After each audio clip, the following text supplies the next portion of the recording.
I heard all things in the heaven and the earth. I heard many things in hell.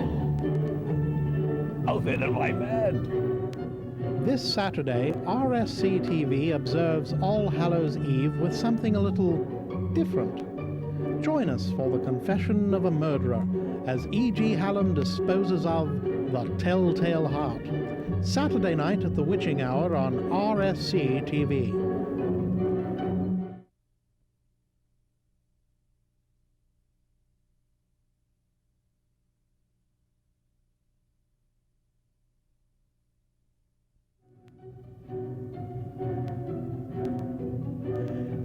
RSC TV observes this Halloween with a special presentation, one that you may find somewhat unsettling. You are about to see a madman explain how and why he committed a hideous murder. Many of you may even recognize him.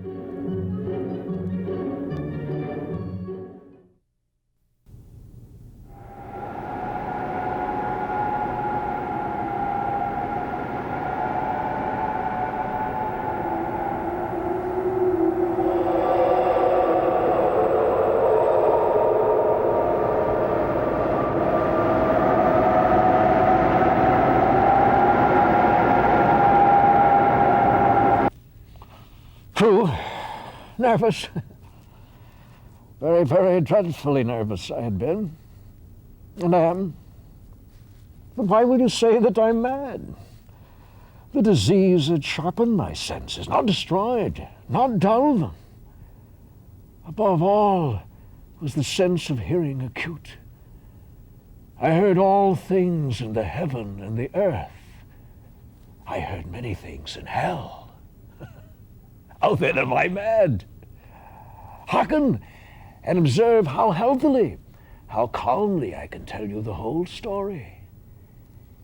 It's impossible to say how first the idea entered my brain, but once conceived, it haunted me day and night.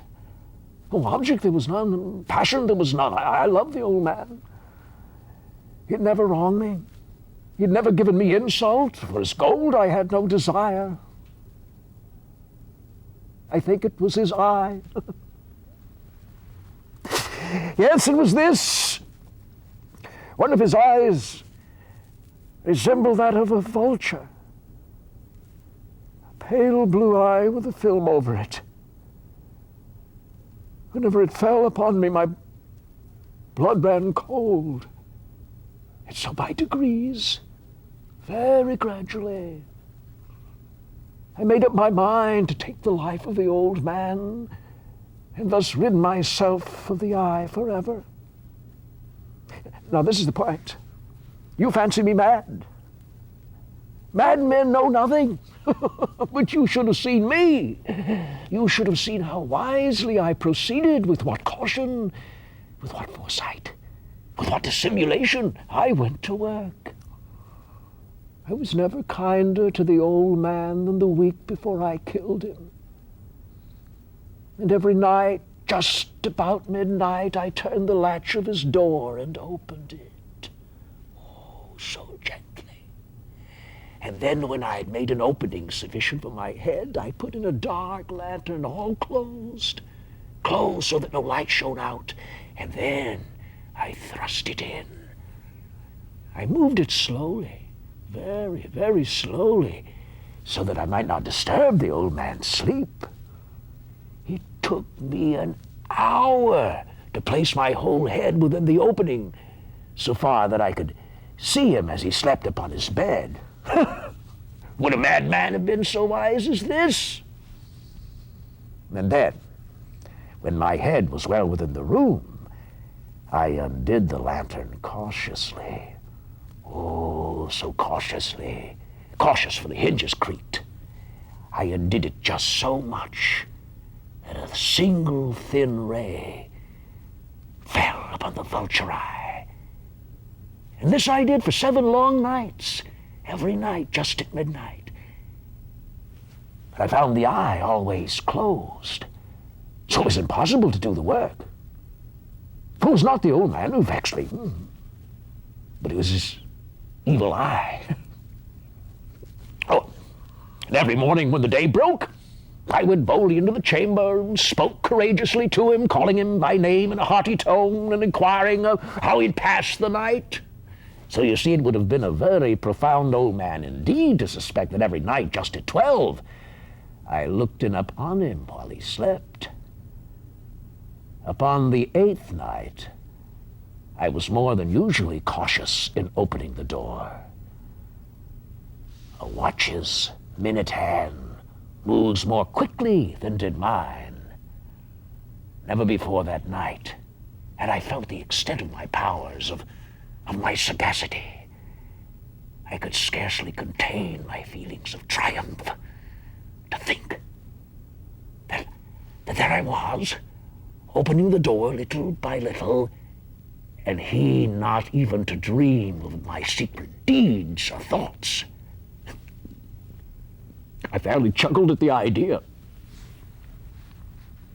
Perhaps he heard me, or he moved on the bed suddenly, as if startled.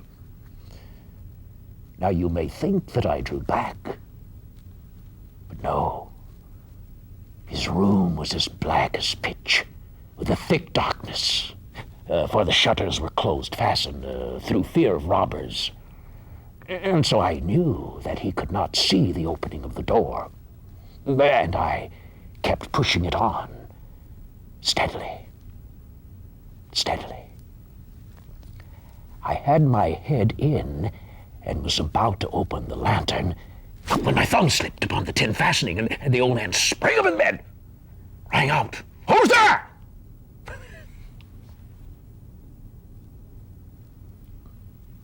I kept quiet, still, said nothing. For a whole hour, I did not move a muscle. And in the meantime, I did not hear him lie down. He was still sitting up in the bed, listening, just as I have done, night after night, hearkening to the death watches in the wall. Well, presently I heard a slight groan, and I knew it was the groan of mortal terror. It was not a groan of pain or of grief. Oh, no. It was the low, stifled sound that arises from the bottom of the soul when overcharged with awe. I knew the sound well. Many a night, just at midnight, when all the world slept, it has welled up from my own bosom, deepening with its dreadful echo the terrors that distracted me. I say I knew it well. I knew what the old man felt and pitied him, although I chuckled at heart. I knew that he'd been lying awake ever since the first slight noise when he had turned in the bed. His fears had been growing ever since upon him. He'd been trying to fancy them causeless, but he could not. He'd been saying to himself, "Oh, it's nothing but the wind in the chimney. It's only a mouse crossing the floor, or it's merely a cricket which has made its single chirp." Yes, he's been trying to comfort himself with these suppositions, but he had found all in vain. All in vain. Because death, in approaching him, had stalked with his black shadow before him and enveloped the victim. And it was the mournful influence of the unperceived shadow that caused him to feel, although he neither saw nor heard, to feel the presence of my head within the room.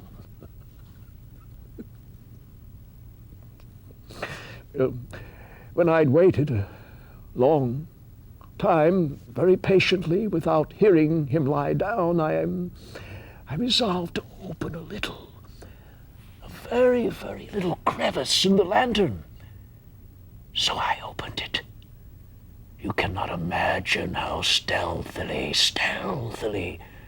until at length a single dim ray, like the thread of a spider, shot from out the crevice and fell upon the vulture eye. It was open, wide open, and I grew furious as I gazed upon it. I saw it with perfect distinctness, all a dull blue with a hideous veil over it that chilled the very marrow in my bones. But I could see nothing else, the old man's face or person, for I had directed the ray, as if by instinct, precisely upon the damned spot. And now have I not told you that what you mistake for madness is but over-acuteness of the senses? Now, now I say, there came to my ears a low, dull, quick sound, such as a watch makes when enveloped in cotton. I knew that sound well, too. It was the beating of the old man's heart. It increased my fury, as the beating of a drum stimulates the soldier into courage. But even yet, I refrained and kept still. I scarcely breathed. I held the lantern motionless. I tried how steadily I could maintain the ray upon the eye.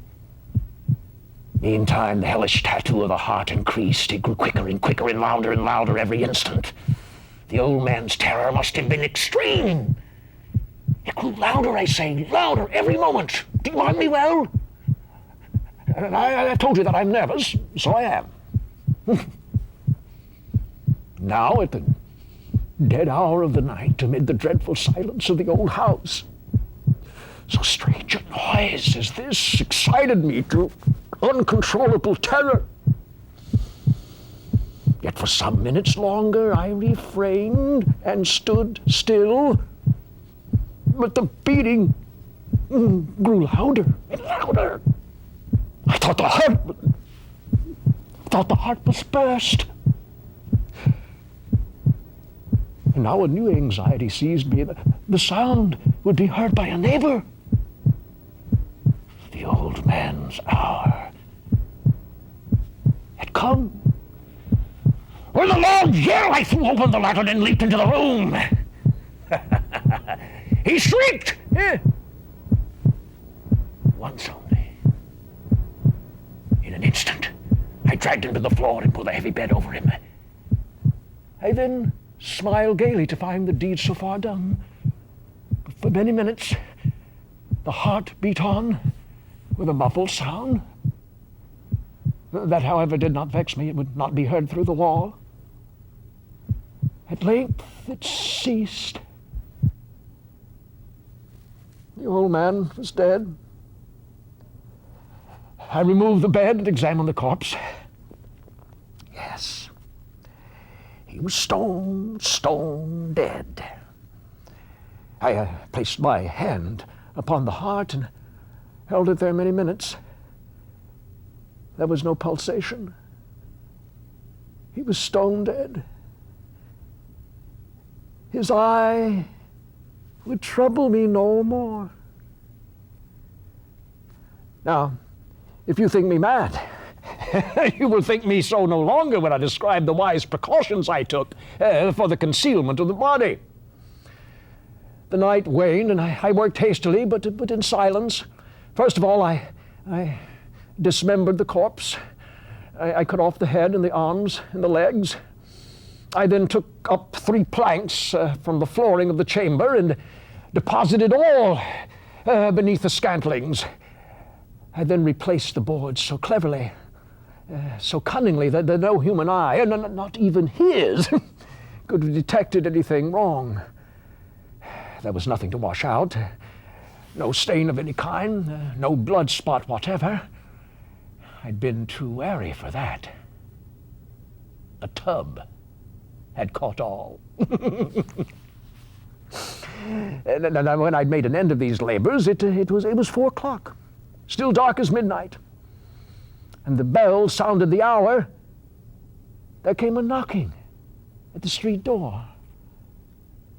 I went down to open it with a light heart, for what had I now to fear? There entered 3 men who introduced themselves with perfect suavity as officers of the law. A shriek had been heard by a neighbor during the night. Suspicion of foul play had been aroused. Information had been lodged at the police office, and the officers, had been deputed to search the premises. I smiled, but what had I to fear? I'd had the gentleman welcome. Oh, the shriek, I said, was my own in a dream. The old man I mentioned was absent in the country. I took my visitors all over the house. I bade them search well. I led them at length to his chamber. I showed them his treasures, secure, understand.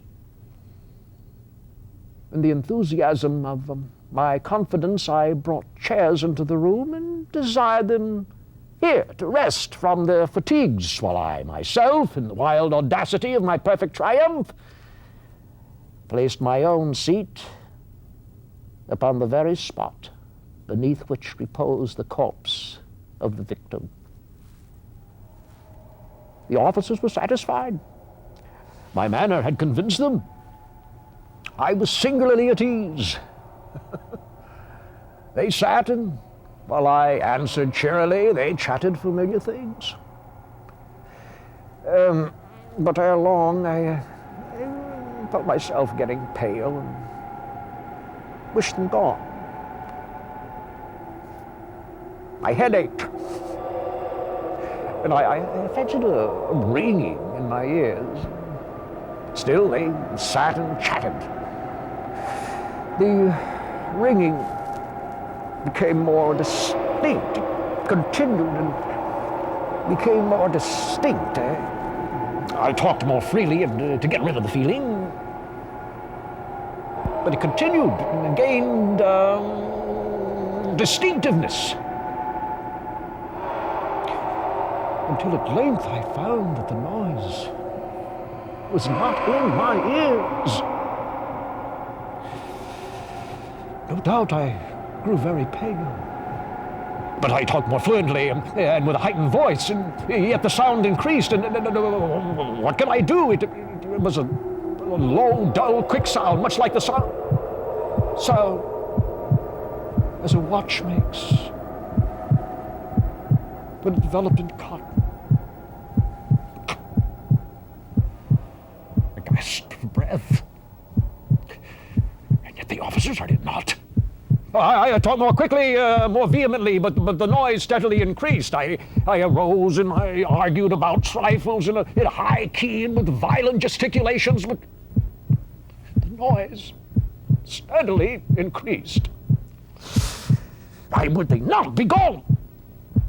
I paced the floor to and fro with heavy strides, as if excited by the fury of the observation of the men.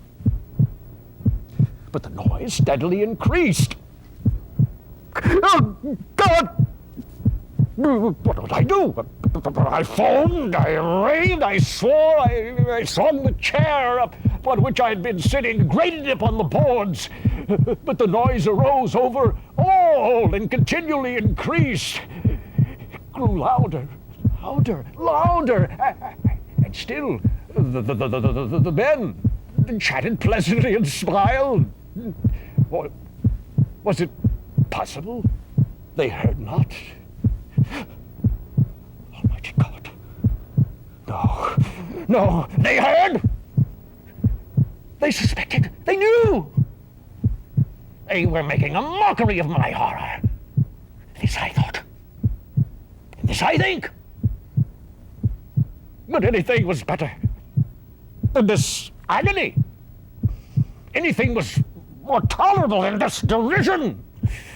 I could not bear their hypocritical smiles no longer. I felt I must scream or die. And now again, hark! Louder, louder, louder! Louder! I shrieked, dissemble no more! I admit the deed! Tear up the plagues! Here, here! It is the beating of his hideous heart!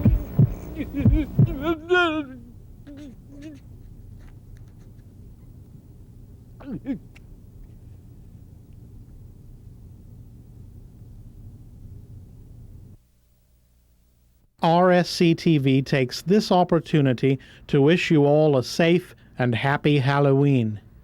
We'll be watching you. Until then, good night.